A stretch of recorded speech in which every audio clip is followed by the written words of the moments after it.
Siapa sangka rubel, mata uang Rusia yang backed by gold, ternyata terbukti efektif. Apakah hal ini yang menyebabkan Amerika lebih agresif membantu Ukraina sebagai perpanjangan tangan Amerika untuk menyerang Rusia? Atau memang ini akan menjadi perang panjang agar industrial military complex milik Amerika bekerja secara penuh di tengah ekonomi Amerika yang melemah terendah dalam 40 tahun terakhir? Atau seperti Soekarno, Gaddafi, Saddam Hussein, Putin, must die. Kita semua tahu kemunafikan Barat, Sekutu, dan Amerika dengan mengadakan sanksi ekonomi ke Rusia, di mana Uniqlo, Starbucks, KFC, Apple, dan banyak korporasi besar menutup usahanya di Rusia, namun tetap negaranya membeli minyak dan gas Rusia. Bukan hanya membeli, mereka nurut disuruh bayar pakai rubel atau pakai emas. Hebatnya lagi, rubel tadi tidak menggunakan back by dolar atau nilai rubel tidak mengambang terhadap dolar, namun rubel jadi stabil dipatok pakai harga emas. Inilah hal yang terbukti efektif yang dilakukan oleh Putin untuk melawan sanksi ekonomi dengan serangan balik. Dengan tetap membeli rubel dengan standar emas, maka sesungguhnya perang Ukraina akan panjang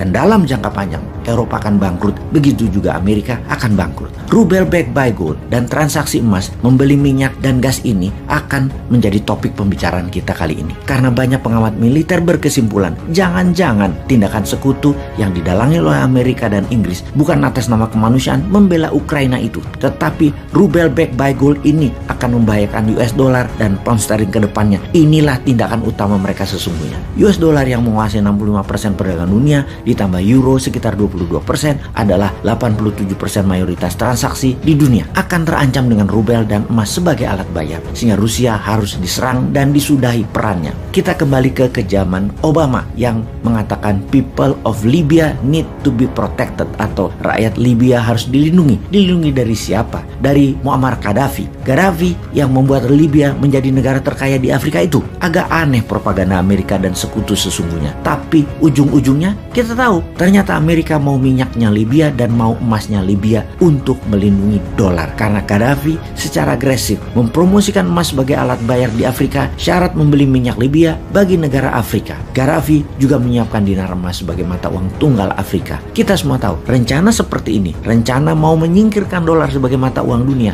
jangan pernah Anda lakukan karena Anda akan ditarget. Libya kencang mempromosikan mata uang emas ini sejak tahun 1996 sampai tahun 2000 yang mendapatkan tanggapan positif dari banyak negara Afrika. Bahkan di puncak serangan intervensi Amerika ke Libya, Gaddafi masih bisa membuat pertemuan dengan banyak kepala negara Afrika dan negara Islam untuk bergabung menjalankan mata uang emas sebagai alat pembayaran yang membuat Amerika mempercepat agresi militernya. Dengan membuat transaksi menggunakan emas akan menantang dolar dan euro yang akan membuat ketidakstabilan harga dolar dan menggeser keseimbangan ekonomi dunia ke arah negara Afrika. Juga membuat kekayaan sebuah negara devisanya bukan lagi seperti yang dibanggakan seperti saat ini. Banyak-banyakan cadangan dolarnya, tetapi seberapa besar cadangan emasnya. Pada saat itu, Libya punya cadangan emas 144 ton. Inggris punya 3 kali lipat, mendekati 450 ton. Namun penduduk Inggris 10 kali lipat penduduk Libya. Jadi ketika minyak Libya dibayar harus pakai emas, maka Amerika terancam. Gaddafi harus jadi pendosa dan rakyat Libya harus dilindungi. Pala lo bau menyan.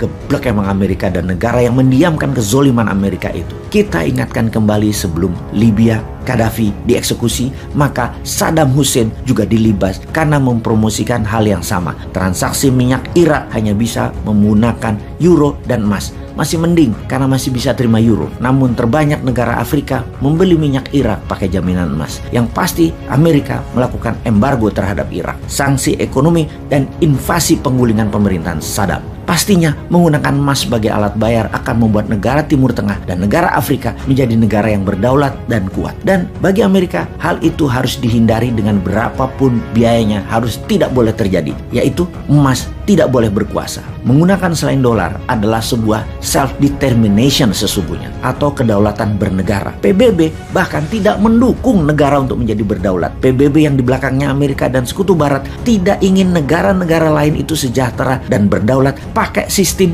di luar sistem mereka, yaitu sistem dolar. Ketika OPEC dan negara penghasil minyak bumi kompak tidak menggunakan dolar sebagai alat bayar, ini akan membuat negara yang lapar minyak bumi, negara besar dunia, akan tidak bisa membeli minyak tersebut karena dengan mata uang dolar atau pound sterling, mereka bisa mencetak uang itu sendiri dan membayar harga minyak bumi tadi. Tapi kalau pakai emas, keterbatasan jumlah emas yang mereka miliki akan membuat harga emas naik, harga minyak bumi dibayarkannya jadi makin mahal. Negara penghasil minyak tadi akan menjadi negara kaya. Bukan Amerika, Eropa, bahkan Tiongkok yang kaya. Mereka, negara-negara pembeli minyak tadi, Amerika, Eropa, dan Tiongkok malah bangkrut atau tidak pernah bisa sebesar sekarang ini. Jadi, kembali ke Ukraina. Kembali ke rubel backed by gold sebagai pembayaran transaksi minyak dan gas Rusia pakai emas atau rubel yang dipack dengan harga emas.